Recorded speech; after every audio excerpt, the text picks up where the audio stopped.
5 to the training 7.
Nos situamos ahora mismo después de la concentración en solidaridad con los antifascistas asesinados en Ucrania y en apoyo con lo que está ocurriendo en estos meses allí. Estoy ahora mismo con Julián Jiménez. ¿Nos puedes narrar un poquito qué es lo que está ocurriendo en estos momentos allí? Sí, bueno, te haré una breve introducción para que quienes nos ven entiendan lo que está pasando en Ucrania. Cuando ocurrieron las protestas de la Plaza Maidán, todos los medios occidentales, todos al unísono, es decir, tanto los que se pintan como progresistas, que no lo son, como los que son conservadores, ABC, El País, La Sexta, no vendían que aquello era una revuelta popular, liderada por gente demócrata, que quería ser europea. Realmente, lo que se estaba cociendo allí es que esa revuelta estaba liderada fundamentalmente por varios partidos, donde destacaba y donde tenía gran apoyo en la calle y gran participación, tanto Svoboda, un partido de corte fascista, como sector derecho, un partido que directamente se consideran a sí mismos herederos de los nacionalsocialistas, es decir, de los nazis. Durante todo este tiempo, mucha gente antifascista ha tratado de resistir a esta gente que no fue votada por nadie, que no fue electa por nadie.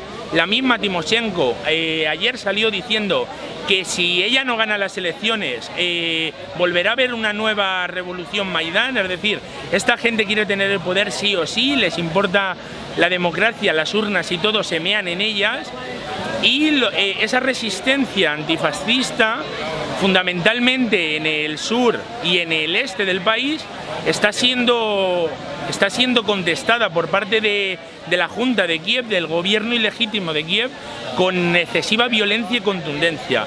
Y el principal momento que podemos ver de esa contundencia y de esa brutalidad es lo que pasó el pasado 2 de mayo, la masacre, porque se le debe llamar así, es una masacre lo que pasó allí, en la casa de los sindicatos de Odessa.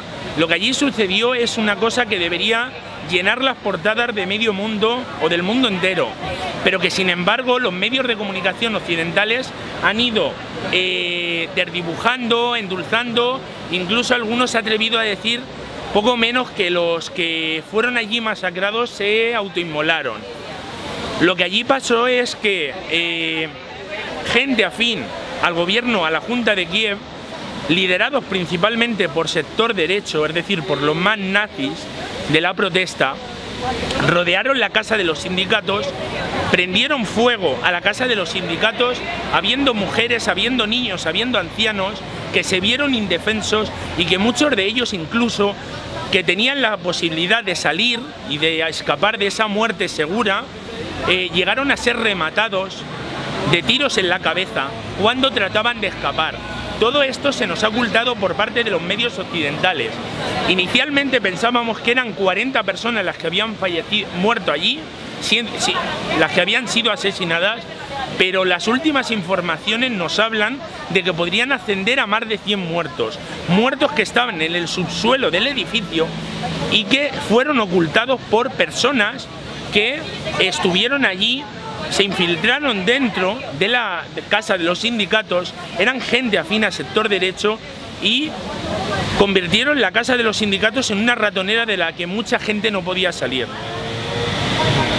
¿Les puedes comentar más o menos de qué forma se debe, desde otros países como en España actualmente, desarrollar una solidaridad hacia Ucrania y hacia estos antifascistas que están siendo asesinados y esta represión que está habiendo por parte del fascismo? Es fundamental, es decir, nosotros ahora mismo hemos estado aquí unas decenas de personas, casi un centenar, protestando por esto y solidarizándonos con el pueblo ucraniano antifascista, con la gente que está sufriendo a la Junta fascista de Kiev, y debe ser unánime, porque las escenas que hemos visto estos días, mejor dicho, que nos han dejado ver en algunos medios alternativos y medios que no están empotrados con el poder occidental, lo que nos han mostrado es el horror, el mismo horror que vivieron las personas que vivieron la Segunda Guerra Mundial. Era curioso ver estos días escenas de cómo gente que estaba en la casa de los sindicatos arañaba la pared, y los arañazos eran muy parecidos a los arañazos de los campos de concentración nazis, en los que eran gaseados miles y miles y miles de seres humanos. Con lo cual la solidaridad debe ser total. El fascismo no puede volver a tener el poder, porque simplemente llevan desde febrero allí, llevan desde febrero mandando, y ya están empezando a cometer masacres y asesinatos en masa que deberían ser, pero no son, condenados por toda la comunidad internacional, porque evidentemente hay intereses en juegos. Aquí la Unión Europea y Estados Unidos están jugando un papel execrable, un papel repugnante, apoyando a esos fascistas y nazis que operan en Kiev. ¿Quiénes son los llamados prorrusos? Para aquella gente que no los conoce de alguna forma. Es increíble, a mí me hace bastante gracia el término prorruso, porque muchos de ellos simplemente son gente antifascista, gente que rechaza a un gobierno que no fue electo por las urnas, que no necesariamente tienen que ser afines a Rusia. Lo que pasa que para los medios de comunicación occidental y para los informadores empotrados con los intereses occidentales, es mucho mejor convertir esta lucha en una lucha de prorrusos y proeuropeos. Para que os hagáis una idea, un proeuropeo es un nazi. Para que os hagáis una idea, un proeuropeo es también un fascista de Svoboda, o un proeuropeo es la gente afín a la corrupta Yulia Timoshenko. Y sin embargo, prorrusos, o nos definen como prorrusos a gente que es afín a partidos socialdemócratas contrarios a la Junta de Kiev, a gente que es afín al Partido Comunista fundamentalmente. Hay que decir que el mayor número de víctimas en la casa de los sindicatos era gente afín e incluso militantes del Partido Comunista de Ucrania, que está sintiendo como nadie la represión y la contundencia con la que actúa esta gentuza fascista, y también gente que necesariamente no tienen por qué ser ni comunistas ni socialdemócratas y que son contrarios a el gobierno de Kiev, o son autonomistas, o son gente de regiones que quieren una autonomía. Por ejemplo, también serían prorrusos, aunque parezca una estupidez, la minoría húngara, que desde febrero también está sufriendo la represión por parte de la Junta fascista de Kiev. También serían prorrusos las personas, que es la minoría rumana que hay en Odessa, en la zona sur del país.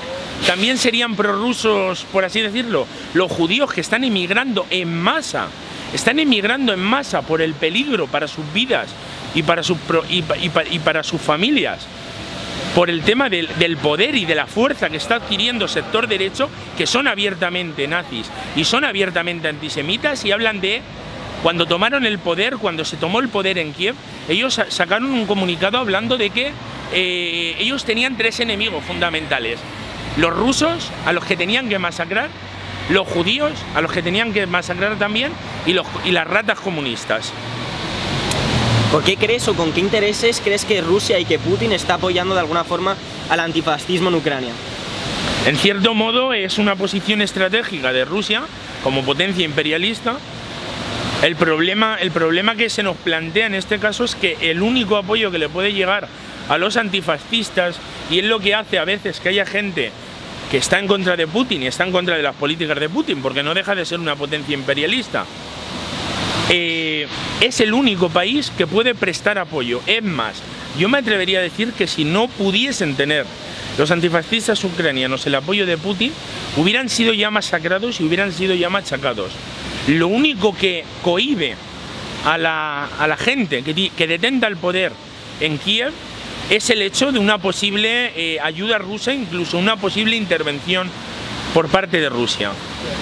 ¿Está siendo esto entonces, bajo tu consideración, el resurgir del Tercer Reich en Europa, de alguna forma? En cierto modo sí, si miramos toda Europa estamos hablando de que los fascistas están ocupando, fascistas y gente abiertamente que se considera nacionalsocialista, que da terror decirlo después de todas las muertes que hubo en la Segunda Guerra Mundial, ocupando ministerios en Ucrania, ocupando cargos en la policía. Muchos de ellos están haciendo las funciones de policía en Ucrania como paramilitares para el régimen de Kiev, y si a ello le sumamos el resurgir de la extrema derecha en otros países, por ejemplo en Francia, por ejemplo en Reino Unido, estamos hablando de que la bestia está volviendo a asomar la cabeza. Y esa bestia, todos sabemos lo que produjo en el tiempo en el cual tuvieron poder, y no podemos volver a repetir los mismos errores del pasado. Y en una pequeña consideración personal es que, en mi opinión, Europa adolece, o Europa tiene un déficit de conocer su historia, y los pueblos que no conocen su historia están condenados a repetirla, y eso lo estamos viendo también en Ucrania, lamentablemente. Para muchas personas, pienso yo, y en las redes sociales se comenta, en muchos sitios se comenta, lo que estamos viendo allí recuerda a otros tiempos, recuerda a 1939-1945. Otro dato que te voy a dar, curiosamente, va a ser este año la primera vez que Ucrania no va a celebrar el Día de la Victoria. Como sabéis, el 9 de mayo se conmemora la victoria de los aliados y de los soviéticos contra el nazismo y contra el fascismo. Pues la Junta que gobierna Kiev ha decidido, escudándose en que no haya provocaciones, suspender por primera vez en muchísimos años la fiesta, el desfile de la victoria. Se ve que seguramente no les sienta bien tener que celebrar el fracaso y la derrota de los que son sus herederos y sus padres ideológicos. Entonces, los demócratas y los antifascistas, ¿cómo tenemos que prepararnos, o de qué forma tenemos que luchar para cortarle la cabeza a esta bestia que están haciendo de nuevo en Europa? Fundamentalmente concienciar, fundamentalmente informar, porque los medios de comunicación son un escollo. Es triste ver cómo hay gente que, a pesar de la masacre de Odessa, sigue diciéndose esa famosa frase de no me posiciono, no es que bueno, estos son malos pero los otros son malos. O sea, yo siempre pongo el ejemplo, por ejemplo, de 1941. No me imagino a muchos comunistas, no me imagino a ningún comunista que tuviera un amor extraordinario por un imperialista como Churchill. Pero evidentemente en aquel momento te tenías que poner la pinza en la nariz y tenías que apoyar a alguien como Churchill, porque el enemigo que se tenía enfrente era la bestia, era esta bestia sanguinaria y destructiva que es el nazismo y que es el fascismo. Evidentemente a muchos no nos hace ninguna gracia Putin, no nos hace ninguna gracia determinadas políticas que lleva Putin, pero evidentemente es un mal menor ante la bestia que está resurgiendo en el este de Europa.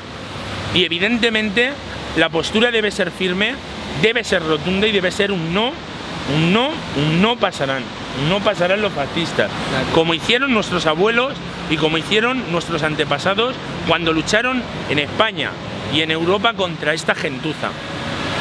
De acuerdo, Julián, pues muchísimas gracias. Muchas gracias a ti por dejarme expresarme con esta libertad que la verdad se agradece. Segura, La Sexta y El País no me van a dar esa oportunidad. Gracias a todos, ¿eh?